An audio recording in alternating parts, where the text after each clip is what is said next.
Hello. Fixed what, I hear you ask? Well, do you remember my class 24 that stopped working? For whatever reason. At the time, I was very upset. Well, from one thing and another, I managed to strip it down and put it back together, and it works. I did find out what was wrong. It took me a bit by surprise. So stick around and I'll tell you. Right, here we are back at the Sidings. As you can see, I've got all my locos out now. Actually, you can't see. I've got them all out in the Sidings now. The class 24 is in Siding 3, so let's bring it forward just to prove that I did fix it. And here she comes.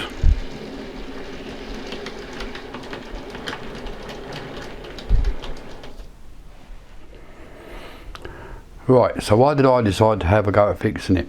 Well, the disaster happened about 2 months ago, and at the time I knew I was going up to Whitby, and that the model centre up there took in repairs, and I wanted to pay it a visit. So my initial plan, because I was feeling it down, was I'll just chuck it into the model centre, get them to fix it, and happy days. We'll carry on from there.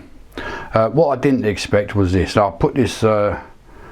I sent them a message through their website, and they sent me a nice message back. I've taken a photograph, the photograph of the message. I put it up here, look, so you can read it. Basically, what they're saying is that they wanted, I think it was £40 for the first hour. And then it would go up in £25 increments after that. What the increments were, I don't know.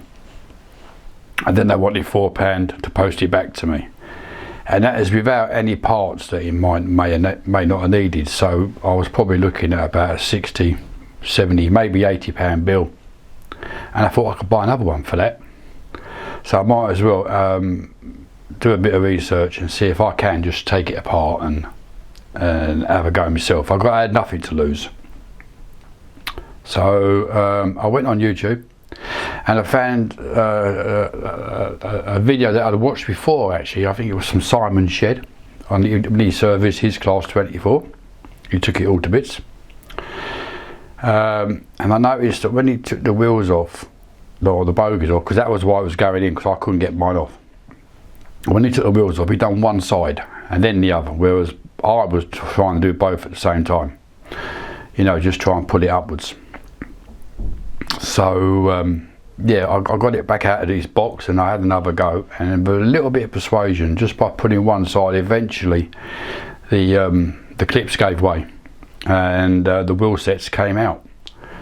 So from then on, it was just a simple case of stripping it all down, which you can see here, and to the point where I could get to the motor, which I did, and I tested the motor.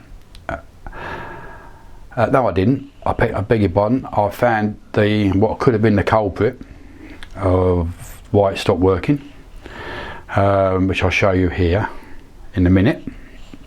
But I carried on stripping it down, and I tested the motor. I put a 9-volt battery on, and the motor ran. So that was great news. So then I knew that it was either the circuit board on the top here, or it was just a pickup problem. Or in fact it was a short circuit. So let's get to the bit which caused the problem. So this is what caused the problem. This is what I found inside the local. It's a little brass or copper spring that goes behind the coupling. And where did it come from? I believe it came from this.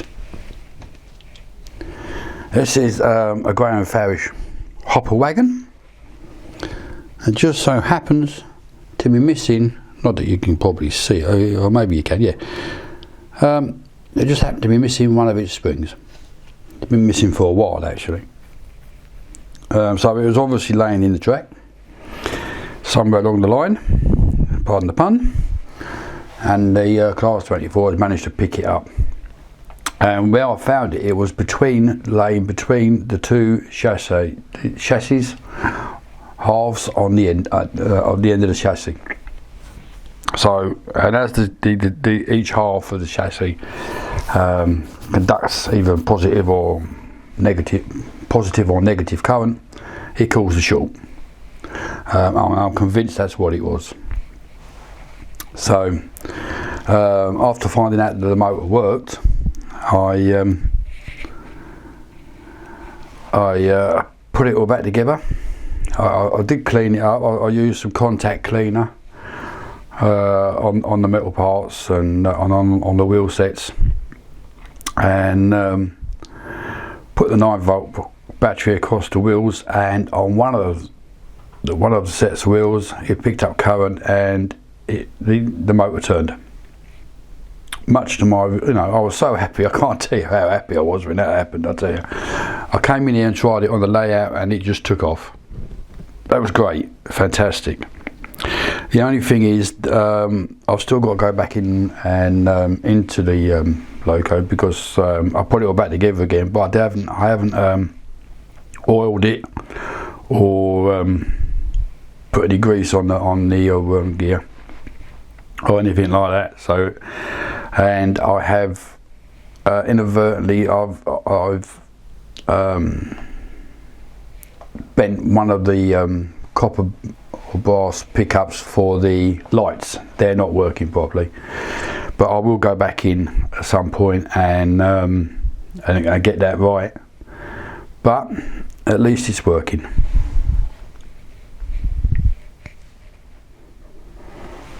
So, with all that said, let's put her back to bed.